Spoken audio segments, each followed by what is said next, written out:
Kui sul on raha ikkagi liiga palju üle, aga sa ei raatsiga seda puruks rebida või siis koerte varjupaigale kinkida, siis ma soovitaksin sul soetada selle uue Hyundai elektriauto Instari, mis järel tunned sa kindlasti, et oleksid soovinud, et oleksid selle ikkagi puruks rebinud või siis koerte varjupaigale kinkinud.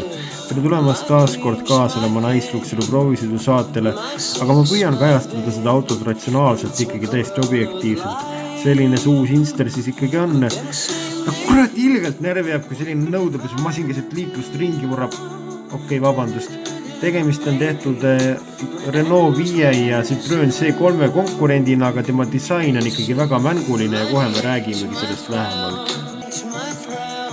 Esituledes võib jääda mulje, et olemas tal on need vägevad ribakujulised laternad, tegelikult need näitavad tal ainult suunda ja ülejäänud valgusallikad on tal all ja sama naljakas lugu on taga, kus tegelikult on just vastupidi, et suur paneel näitab lähitulesid ja alumistes tuleplokis on kõik ülejäänud asjad.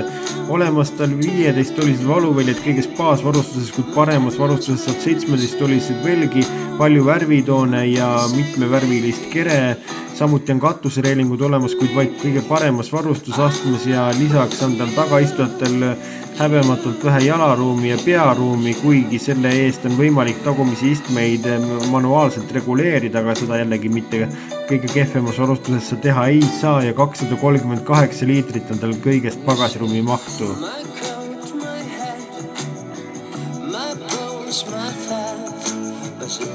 Interiööris on tal olemas 10,25 tolline digitaalne näidikupaneel koos sama suure multimeediasüsteemiga, seal on olemas palju juhtnuppe ja olemas väga hea kvaliteediga 360-kraadine kaamera ja see, mida te teie oma silmade ees näete, on lihtsalt täielikult väljamõeldis, et lihtsalt huvitavam oleks.